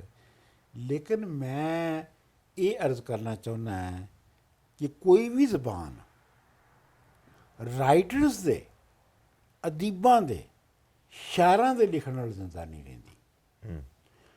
ਹਰ ਜ਼ਬਾਨ ਜਿਹੜੀ ਹੈ ਉਹ ਇਸ ਲਈ ਜ਼ਿੰਦਾ ਰਹਿੰਦੀ ਹੈ ਕਿ ਉਹਨੂੰ ਲੋਕ ਬੋਲਦੇ ਨੇ, ਲੋਕ ਬੋਲਦੇ ਨੇ, ਇਸ ਵਾਸਤੇ ਅਸੀਂ ਉਸ ਜ਼ਬਾਨ 'ਚ ਲਿਖਨੇ हैं। ਲੇਕਿਨ ਅਗਰ ਅਸੀਂ ਸਿਰਫ ਲਿਖਣ ਵਾਲੇ ਰਹਿ ਜਾਈਏ ਔਰ ਲੋਕ ਬੋਲਣਾ ਛੱਡ ਦੇਣ ਤਾਂ ਉਹ ਜ਼ਬਾਨ ਮੁੱਕ ਜਾਂਦੀ ਹੈ। ਠੀਕ ਹੈ। ਜਿਵੇਂ ਤੁਸੀਂ ਦੇਖੋ ਕਿ ਸੰਸਕ੍ਰਿਤ ਮੁੱਕ ਗਈ, ਜਿਵੇਂ ਤੁਸੀਂ ਦੇਖੋ ਕਿ ਲੈਟਨ ਮੁੱਕ ਗਈ, ਠੀਕ ਹੈ ਨਾ, ਕਿਉਂਕਿ ਉਹਦੇ ਬੋਲਣ ਵਾਲੇ ਮੁੱਕ ਗਏ। ਲੇਕਿਨ ਬੋਲਣ ਵਾਲੇ ਉਦੋਂ ਹੀ ਮੁੱਕ ਜਾਣਗੇ ਨਾ ਜਦੋਂ ਤੁਹਾਡਾ ਇਕਨੋਮਿਕ ਜਿਹੜੀ ਉਹ ਹੈ ਉਹ ਖਤਮ ਹੋ ਜਾਏ। ਇਹੋ ਹੀ ਮਾਰਤ ਕਰ ਰਿਹਾ ਉਹਦੇ ਕੋਈ ਕਿ ਜਾਪਾਨੀ ਹੋ ਗਈ, ਚੀਨੀ ਹੋ ਗਈ, ਹੋਰ ਜਿਹੜੀ ਜ਼ਬਾਨਾਂ ਨੇ ਉਹਦੇ 'ਚ ਇਲਮ ਜਿਹੜਾ ਹੈ, ਉਹ ਨੌਲੇਜ ਜਿਹੜਾ ਹੈ ਉਹ ਪ੍ਰੋਡਿਊਸ ਹੋ ਰਿਹਾ ਜੀ, ਉਹਨਾਂ ਨੂੰ ਅੰਗਰੇਜ਼ੀ ਦੀ ਲੋੜ ਨਹੀਂ ਹੈ, ਜੋ ਸਾਡੀ ਪਹਿਲੇ ਵੀ ਗੱਲ ਹੋ ਰਹੀ ਸੀ, ਠੀਕ ਹੈ ਨਾ। ਬਿਲਕੁਲ। ਔਰ ਉਹ ਉਹਦੇ 'ਚ ਡਿਵੈਲਪ ਕਰ ਰਹੇ ਨੇ, ਭਾਵੇਂ ਉਹਦੇ 'ਚ ਕੰਪਿਊਟਰ ਆ ਜਾਏ, ਭਾਵੇਂ ਵਾਈਫਾਈ ਆ ਜਾਏ, ਭਾਵੇਂ ਲੈਪਟਾਪ ਆ ਜਾਏ, ਮੋਬਾਈਲ ਫੋਨ ਆ ਜਾਏ, ਕੁਝ ਵੀ ਆ ਜਾਏ, ਉਹ ਉਹਦੇ 'ਚ ਡਿਵੈਲਪ ਕਰ ਰਹੇ ਨੇ, ਜੋ ਸਾਡੀ ਰੀਜਨਲ ਲੈਂਗੁਏਜ 'ਚ ਨਹੀਂ ਹੋ ਰਿਹਾ। ਬਿਲਕੁਲ, ਮੈਂ ਇਹ ਤੁਹਾਡੇ ਨਾਲ 100% ਐਗਰੀ ਕਰਨਾ ਹੈ ਕਿ ਇਹ ਜਿਹੜੀਆਂ ਜ਼ਬਾਨਾਂ ਨੇ, ਚੀਨੀ ਜਾਂ ਜਾਪਾਨੀ ਜਾਂ ਕੋਰੀਅਨ ਜਾਂ ਦੂਜੀਆਂ ਜ਼ਬਾਨਾਂ ਨੇ, ਜਿਹੜੀਆਂ ਕਿ ਨਵੇਂ ਇਲਮ ਨੂੰ ਆਪਣੀ ਜ਼ਬਾਨ ਵਿੱਚ ਢਾਲ ਕੇ ਪੜ੍ਹਾ ਰਹੀਆਂ ਨੇ, ਉਹ ਜ਼ਬਾਨਾਂ ਤੇ ਬਾਕੀ ਰਹਿਣਗੀਆਂ। ਲੇਕਿਨ ਉਹ ਜ਼ਬਾਨਾਂ ਜਿਹੜੀਆਂ ਕਿ ਨਵੇਂ ਇਲਮਾਂ ਨੂੰ ਆਪਣੇ ਵਿੱਚ ਨਹੀਂ ਢਾਲ ਰਹੀਆਂ, ਉਹਨਾਂ ਜ਼ਬਾਨਾਂ ਦਾ ਫਿਊਚਰ ਬਹੁਤ ਹੀ ਮਖਦੂਸ਼ ਹੈ। ਅੱਛਾ, ਸੋ ਫਿਰ ਬਾਇਲਿੰਗੁਅਲ ਜਦੋਂ ਤੁਸੀਂ ਕਹਿੰਦੇ ਹੋ ਕਿ ਜੀ ਮਾਂ ਬੋਲੀ ਹੈ, ਘਰ ਤੁਸੀਂ ਪੰਜਾਬੀ ਬੋਲ ਰਹੇ ਹੋ, ਸਿੰਧੀ ਬੋਲ ਰਹੇ ਹੋ, ਸਾਰਾ ਕੁਝ ਕਰ ਰਹੇ ਹੋ, ਲੇਕਿਨ 5ਵੀਂ 10ਵੀਂ ਉਹਦੇ ਬਾਅਦ ਤੁਸੀਂ ਅੰਗਰੇਜ਼ੀ, ਫ੍ਰੈਂਚ ਪੜ੍ਹ ਲਈ, ਜਰਮਨ ਪੜ੍ਹ ਲਈ, ਹੋਰ ਜਿਹੜੀ ਬਾਕੀ ਇੰਟਰਨੈਸ਼ਨਲ ਨੇ ਉਹ ਪੜ੍ਹਨੇ ਸ਼ੁਰੂ ਕਰਤੀਆਂ, ਇਹਦਾ ਕੋਈ ਹਿਸਾਬ ਬਣਦਾ ਹੈ? ਨਹੀਂ, ਮੇਰਾ ਖਿਆਲ ਹੈ ਕਿ ਜਿਹੜੀ ਮਾਂ ਬੋਲੀ, ਜਿਹੜੀ ਤੁਸੀਂ ਜ਼ੁਬਾਨ ਬੋਲਦੇ ਹੋ, ਉਹਦੇ ਵਿੱਚ ਚੰਦ ਫਿਕਰੇ ਹੁੰਦੇ ਨੇ, ਥੋੜੀ ਜਿਹੀ ਵੋਕੈਬਲਰੀ ਹੁੰਦੀ ਹੈ, ਕਿੱਥੇ ਜਾ ਰਹੇ ਹਾਂ, ਕਿੱਥੋਂ ਆ ਰਹੇ ਹਾਂ, ਕੀ ਖਾ ਰਹੇ ਹਾਂ, ਕੀ ਪੀ ਰਹੇ ਹਾਂ। ਬੜੀਆਂ ਗਾਲਾਂ ਪੈਣ ਵਾਲੀਆਂ ਨੇ। ਨਹੀਂ ਪੈਣ ਦਿਓ ਤੁਸੀਂ, ਕੋਈ ਗੱਲ ਨਹੀਂ। ਇਹ ਤੋਂ ਇਲਾਵਾ ਜੇ ਕੋਈ ਜਿਹੜੀ ਵਿਚਾਰ ਨੇ, ਜਿਹੜੇ ਆਈਡੀਆਜ਼ ਨੇ, ਅਗਰ ਉਹਨਾਂ ਨੂੰ ਤੁਸੀਂ ਉਸ ਜ਼ਬਾਨ ਦੇ ਵਿੱਚ ਬਿਆਨ ਨਹੀਂ ਕਰ ਸਕਦੇ ਹੈਂ ਜੀ, ਤੇ ਫਿਰ ਉਹਨੇ ਬਹੁਤ ਦੇਰ ਤੱਕ ਰਹਿਣਾ ਨਹੀਂ ਹੈ। ਮਿਸਾਲ ਦੇ ਤੌਰ ਦੇ ਉੱਤੇ ਇੰਟਰਨੈਟ ਹੈ, ਮਿਸਾਲ ਦੇ ਉੱਤੇ ਮੈਡੀਸਨ ਦਾ ਸਿਸਟਮ ਹੈ, ਮੈਡੀਸਨ ਦੀ ਪੂਰੀ ਸਾਇੰਸ ਹੈ, ਦੂਜੀਆਂ ਸਾਇੰਸਾਂ ਨੇ। ਇਹ ਜਿਹੜੀਆਂ ਸਾਇੰਸਾਂ ਨੇ, ਇਹਨਾਂ ਦੀ ਹੁਣ ਇਹਨਾਂ ਦੀ ਬੁਨਿਆਦ ਦੇ ਉੱਤੇ ਨਵਾਂ ਪੈਦਾਵਾਰੀ ਨਿਜ਼ਾਮ ਜਿਹੜਾ ਉਹ ਬਣ ਰਿਹਾ ਹੈ। ਅੱਛਾ, ਜਿਹੜੇ ਚੀਨੀ ਨੇ ਜਾਂ ਜਾਪਾਨੀ ਨੇ, ਉਹ ਮਸਲਨ ਜਿਹੜੀ ਹਾਰਟ ਦੀ ਸਰਜਰੀ ਹੁੰਦੀ ਹੈ, ਉਹਨੂੰ ਚੀਨੀ 'ਚ ਦੱਸਦੇ ਨੇ, ਉਹ ਜਾਪਾਨੀ 'ਚ ਦੱਸਦੇ ਨੇ। ਇੰਟਰਨੈਟ ਦੇ ਵਿੱਚ ਜਿਹੜੀ ਲੋੜੀ ਦੀ ਜ਼ਬਾਨ ਹੈ, ਉਹਨੂੰ ਉਹ ਚੀਨੀ 'ਚ ਦੱਸਦੇ ਨੇ, ਉਹ ਚੀਨੀ ਦੇ ਵਿੱਚ ਹੀ ਬਿਆਨ ਕਰਦੇ ਨੇ ਉਹਨੂੰ। ਫੌਂਟ ਵੀ ਹੈ, ਸਾਰਾ ਕੁਛ ਹੈਗਾ। ਲਿਹਾਜ਼ਾ ਇਸ ਵਾਸਤੇ ਉਹ ਤੇ ਰਹੇਗੀ। ਲੇਕਿਨ ਜੇ ਜਦੋਂ ਹੀ ਤੁਸੀਂ ਹਾਰਟ ਅਟੈਕ ਦੀ ਗੱਲ ਕਰਨੀ ਹੈ, ਜਾਂ ਹਾਰਟ ਸਰਜਰੀ ਦੀ ਗੱਲ ਕਰਨੀ ਹੈ, ਜਾਂ ਇੰਟਰਨੈਟ ਦੀ ਗੱਲ ਕਰਨੀ ਹੈ, ਤੇ ਤੁਹਾਨੂੰ ਫੌਰਨ ਅੰਗਰੇਜ਼ੀ ਬੋਲਣੀ ਪੈਣੀ ਹੈ, ਤੇ ਅਖੀਰ ਫਿਰ ਇਹ ਹੋਏਗਾ ਕਿ ਤੁਸੀਂ ਸਿਰਫ ਅੰਗਰੇਜ਼ੀ ਬੋਲੋਗੇ। ਫਿਰ ਤੁਸੀਂ ਇਹ ਜਿਹੜੀ ਹੈ ਨਾ ਛੋਟੀ ਜੀ ਤੁਹਾਡੀ ਨੌਸਟੈਲਜੀਆ, ਤੁਸੀਂ ਕੁਐਸਚਨ ਨੰਬਰ ਪਾ ਰਹੇ ਹੋ ਪੂਰੀ ਇਸ ਮਾਂ ਬੋਲੀ ਦੀ ਜਿਹੜੀ, ਮੈਂ ਬਿਲਕੁਲ ਪਾ ਰਿਹਾ, ਔਰ ਮੈਂ ਜਾਇਜ਼ ਪਾ ਰਿਹਾ। ਔਰ ਮੈਨੂੰ ਹੁਣ ਪਹਿਲੀ ਦਫਾ ਸਮਝ ਆ ਰਹੀ ਹੈ ਕਿ ਇਹ ਜਿਹੜੀ ਪੰਜਾਬ ਦੇ ਈਸਟ ਪੰਜਾਬ ਦੇ ਵਿੱਚ, ਜਿੱਥੇ ਕਿ ਸਰਕਾਰੀ ਜ਼ਬਾਨ ਪੰਜਾਬੀ ਹੈ, ਸਰਕਾਰ ਉਹਦੀ ਸਰਪ੍ਰਸਤੀ ਕਰਦੀ ਹੈ, ਔਰ ਵੈਸਟਰਨ ਪੰਜਾਬ ਜਿਹਦੇ ਵਿੱਚ ਇਹ ਕੁਛ ਸਾਰਾ ਨਹੀਂ ਹੁੰਦਾ, ਉਹਨਾਂ ਸਾਰਿਆਂ ਵਿੱਚ ਆਮ ਪਿੰਡਾਂ ਦੇ ਵਿੱਚ ਲੋਕ ਅੰਗਰੇਜ਼ੀ ਕਿਉਂ ਪੜ੍ਹਵਾ ਰਹੇ ਨੇ?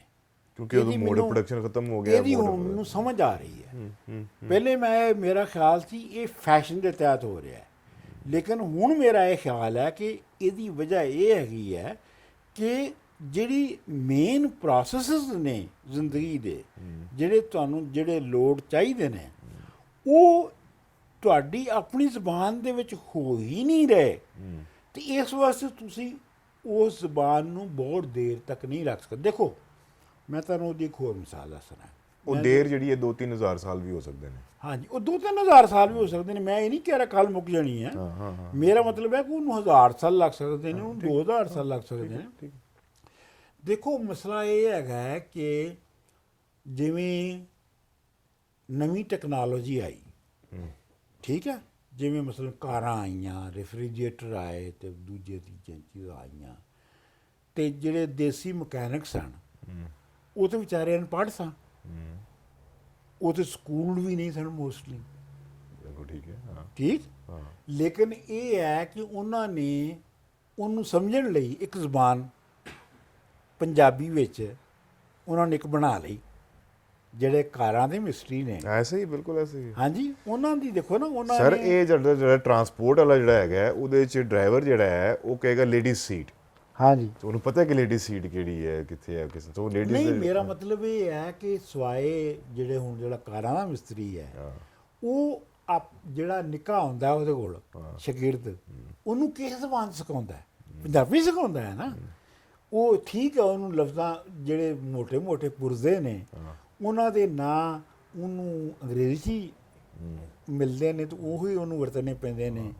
ਇਹ ਪਲੱਗ ਹੋ ਗਿਆ, ਬੈਟਰੀ ਹੋ ਗਈ, ਇਹ ਕਾਰਬੋਰੇਟਰ ਹੈ। ਲੇਕਿਨ ਇਹ ਹੈ ਕਿ ਜਦੋਂ ਉਹ ਕਾਰਬੋਰੇਟਰ ਦਾ ਫੰਕਸ਼ਨ ਬਿਆਨ ਕਰ ਰਿਹਾ ਹੈ ਕਿ ਕਾਰਬੋਰੇਟਰ ਕੀ ਕਰਦਾ ਹੈ, ਤੇ ਉਹ ਪੰਜਾਬੀ 'ਚ ਦੱਸ ਰਿਹਾ ਨਾ ਆਪਣੇ ਸ਼ਾਗਿਰਦ ਨੂੰ। ਬਿਲਕੁਲ ਠੀਕ ਹੈ। ਸੋ ਇਹਦਾ ਮਤਲਬ ਇਹ ਹੈ ਕਿ ਜਿਹੜੀ ਆਮ ਜਿਹੜਾ ਐਕਚੁਅਲੀ ਜ਼ਿੰਦਗੀ ਦੇ ਵਿੱਚ ਜਿਹੜਾ ਬੰਦਾ ਜਿਹੜਾ ਜ਼ਿੰਦਗੀ ਨੂੰ ਚਲਾ ਰਿਹਾ ਹੈ, ਜਿਵੇਂ ਕਾਰ ਦਾ ਮਕੈਨਿਕ ਹੈ ਜਾਂ ਰੈਫਰੀਜਰੇਟਰ ਦਾ ਮਕੈਨਿਕ ਹੈ ਜਾਂ ਦੂਜੀਆਂ ਚੀਜ਼ਾਂ ਦੇ ਮਕੈਨਿਕ ਨੇ ਜਾਂ ਟਰੈਕਟਰ ਦੇ ਮਕੈਨਿਕ ਨੇ, ਉਹਨਾਂ ਦੀ ਇੱਕ ਜ਼ਬਾਨ ਹੈਗੀ ਹੈ ਜਿਹਦੇ ਵਿੱਚ ਕਿ ਉਹਨਾਂ ਨੇ ਲੈ ਲਏ ਨੇ ਸਿੰਪਲ ਲਫ਼ਜ਼, ਉਹਨਾਂ ਨੇ ਟਰਮੀਨੋਲੋਜੀ ਜਿਹੜੀ ਆ ਪੁਰਜ਼ਿਆਂ ਦੇ ਨਾਂ ਤੇ ਲੈ ਲੈਣੇ ਉਹਨਾਂ ਨੇ ਅੰਗਰੇਜ਼ੀ ਤੋਂ, ਲੇਕਿਨ ਉਹਨੂੰ ਸਮਝਣ ਲਈ ਉਹਨਾਂ ਨੇ ਆਪਣੀ ਜ਼ਬਾਨ ਵਰਤੀ ਹੈ। ਹੁਣ ਮਸਲਾ ਇਹ ਹੈ ਕਿ ਜਿਹੜੇ ਸਾਡੇ ਅਦੀਬ ਔਰ ਲਿਖਣ ਵਾਲੇ ਨੇ, ਉਹ ਜਿਹੜੇ ਨੇ ਉਹ ਬੁੱਕਿਸ਼ ਲੈਂਗੁਏਜ ਪੜ੍ਹ ਰਹੇ ਨੇ। ਠੀਕ ਹੈ। ਉਹਨਾਂ ਨੂੰ ਉਸ ਮਿਸਤਰੀ ਦੀ ਜ਼ਬਾਨ ਨਾਲ, ਲੋਕਾਂ ਦੀ ਨਹੀਂ ਬੋਲ ਰਹੇ ਜੋ ਲੋਕ ਆਪਸ ਕਰ ਰਹੇ ਨੇ, ਉਸ ਮਿਸਤਰੀ ਦੀ ਜ਼ਬਾਨ ਨਾਲ ਜਾਂ ਉਸ ਟਰੈਕਟਰ ਦੇ ਮਿਸਤਰੀ ਦੀ ਜ਼ਬਾਨ ਨਾਲ ਕੋਈ ਤਾਲੁਕ ਨਹੀਂ ਹੈਗਾ। ਠੀਕ, ਲਿਹਾਜ਼ਾ ਇਹ ਜਿਹੜੀ ਜ਼ਬਾਨ, ਜਾਂ ਕਮ ਅਜ਼ ਕਮ ਇਹ ਕਹਿ ਲਓ ਕਿ ਇਹ ਜਿਹੜੀ ਮੇਰੇ ਤੁਹਾਡੇ ਘਰੇ ਅਸੀਂ ਜਿਹੜੇ ਦਾਨਿਸ਼ਵਰ ਲਿਖ ਰਹੇ ਹਾਂ ਔਰ ਬੋਲ ਰਹੇ ਹਾਂ, ਇਹ ਜ਼ਬਾਨ ਬਾਕੀ ਨਹੀਂ ਰਹਿ ਸਕਦੀ। ਹਾਂ ਠੀਕ ਹੈ। ਹਾਂ, ਲੋਕਾਂ ਦੀ ਰਹੇਗੀ ਨਾ, ਜਿਹੜੇ ਲੋਕ ਜੋ ਬੋਲ ਲੋਕੀ ਜਿਹੜੇ ਨੇ ਉਹ ਜਿਹੜੀ ਜ਼ਬਾਨ ਬਣਾ ਰਹੇ ਨੇ, ਉਹ ਵਿਚਾਰੀ ਕਿੰਨੇ ਦੇਰ ਤੱਕ, ਕਿੰਨੇ ਦੂਰ ਤੱਕ ਜਾ ਸਕਦੀ ਹੈ, ਇਹਦਾ ਮੈਨੂੰ ਨਹੀਂ ਪਤਾ। ਉਹਦੀ ਵਜ੍ਹਾ ਹੈ ਕਿ ਉਹ ਖਾਸ ਹੱਦ ਤੱਕ ਤੇ ਜਾ ਸਕਦੀ ਹੈ, ਅਮਲੀ ਕੰਮਾਂ ਤੱਕ, ਲੇਕਿਨ ਅੱਗੇ ਜਿਹੜਾ ਇਲਮ ਹੈਗਾ, ਮਤਲਬ ਇਹ ਹੈ ਕਿ ਕੰਬਸਸ਼ਨ ਇੰਜਨ ਕਿਵੇਂ ਬਣਦਾ ਹੈ, ਕਿਵੇਂ ਕੰਮ ਕਰਦਾ ਹੈ, ਉਹਦੀ ਪੂਰੀ ਜਿਹੜੀ ਸਾਇੰਸ ਹੈ, ਉਹ ਤਾਂ ਵਿਚਾਰੇ ਮਿਸਤਰੀ ਨੂੰ ਨਾ ਪਤਾ। ਉਹ ਤੇ ਜਾਂ ਜਿਹੜਾ ਇੰਜੀਨੀਅਰ ਹੈ ਜਾਂ ਫਿਜ਼ਿਸਿਸਟ ਹੈ ਜਾਂ ਦੂਜੇ ਸਾਇੰਟਿਸਟ ਨੇ, ਉਹ ਦੱਸਦੇ ਨੇ ਨਾ। ਜਿੰਨਾ ਚਿਰ ਤੱਕ ਉਹ ਮਿਸਤਰੀ ਜ਼ਬਾਨ ਅਡਾਪਟ ਨਹੀਂ ਕਰਨਗੇ ਜਾਂ ਮਿਸਤਰੀ ਨੂੰ ਸਮਝਾਉਣ ਲਈ ਨਹੀਂ ਲਿਖਣਗੇ, ਉਹਨਾਂ ਚਿਰ ਤੱਕ ਇਹ ਜ਼ਬਾਨ ਜਿਹੜੀ ਅੱਗੇ ਨਹੀਂ ਵਧ ਸਕਦੀ। ਠੀਕ ਹੈ, ਅਸੀਂ ਇੱਥੇ ਕਨਕਲੂਡ ਕਰ ਲਈਏ। ਹਾਂਜੀ, ਇੱਥੇ ਮੇਰਾ ਖਿਆਲ ਹੈ ਬਿਹਤਰ ਕਨਕਲੂਡ।